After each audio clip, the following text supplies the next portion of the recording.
जमीनों का कारोबार करने वाले भूमाफिया,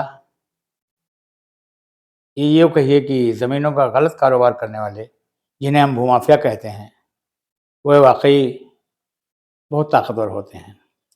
सत्ता का, शासन के एहलकारों का साथ उनके साथ होता है। उन्हीं के दम पर वे गलत को सही करते हैं। भूमाफियाओं की ताकत कितनी ज़्यादा होती है, इसकी एक मिसाल आपको यूपी के सिद्धार्थनगर ज़िले से मिलेगी, जहां एक भूमाफिया के खिलाफ शिकायत हुई, उसकी जांच हुई।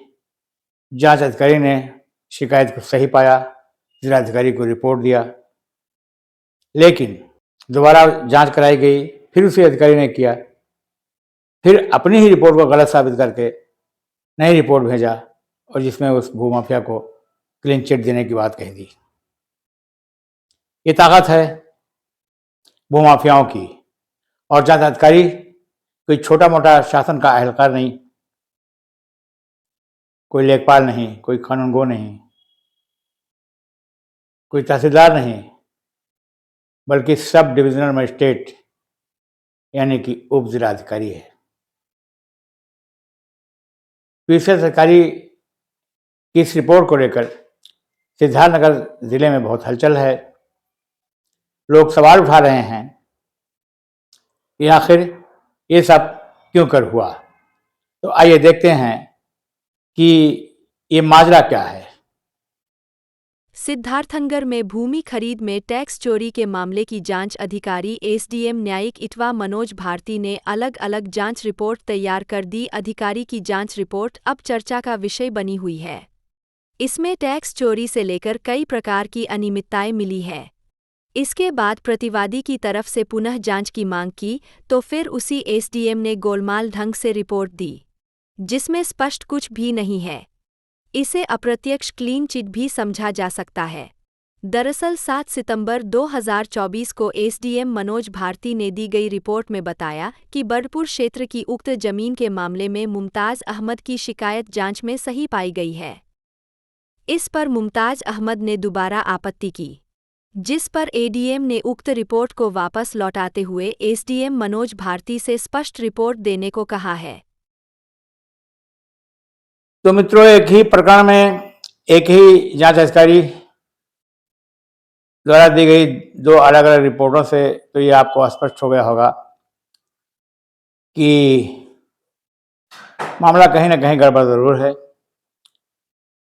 शहर में, जिले में जितनी चर्चाएं हो रही हैं, उसमें ये लोग आमतौर से ये बात कहते पाए जा रहे हैं कि दूसरी जांच किसी प्रभाव में गड़बड़ की गई है। तो प्रभाव किसका हो सकता है, ये सबकी समझ में आ गया होगा। अब मुझे ये कहना है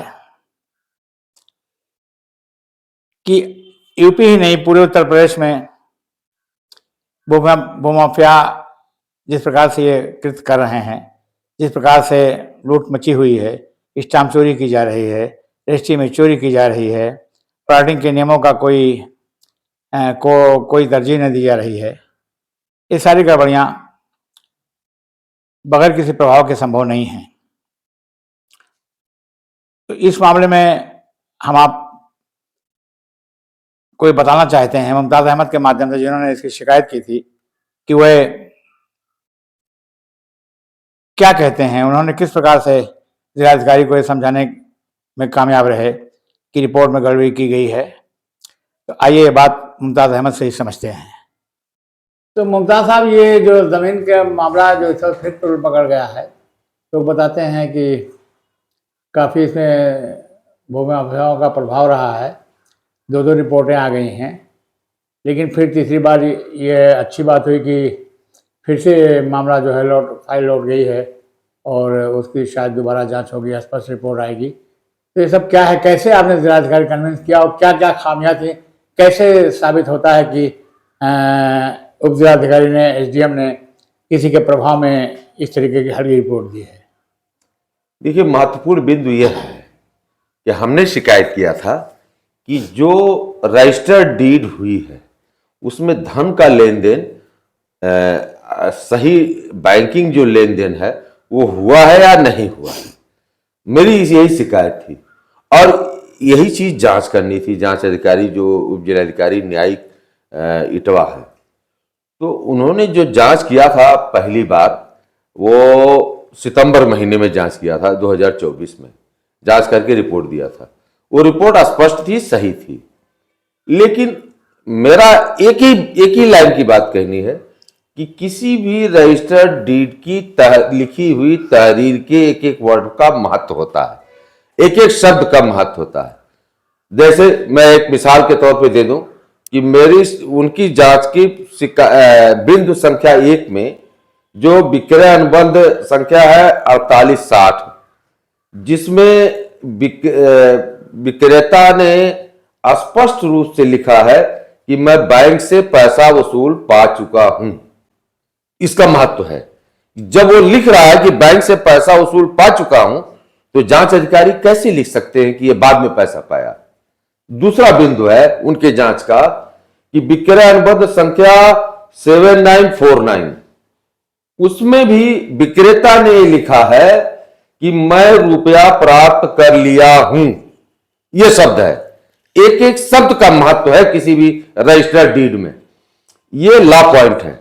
अब जब रजिस्टर्ड डीड में ये सारी बातें ऐसे तीनों डीड में ये रैंडम जांच हुई थी, बाकी तो 15 और है डीड है, लेकिन ये रैंडम जांच हुई थी। इनमें स्पष्ट डीड में लिखा हुआ कि मैं बैंक से रुपया प्राप्त कर चुका हूं, तो जांच अधिकारी को इसी बिंदु पर जांच करना, अदर बिंदु पर जांच नहीं करना उनको कि बाद में कौन कितना पैसा पाया।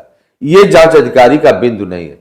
रजिस्टर्ड डीड का महत्व होता है, अगर एक भी शब्द इतर से उतर है तो यही चीज को जांच करना है। बस यही चीज जांच अधिकारी ने, मैं समझता हूं कि इस बिंदु को ध्यान नहीं दिया है, और ये अगर ध्यान देंगे, मैंने उनको व्हाट्सएप पर भी इस खबर, इस बात को सूचना दे दी है।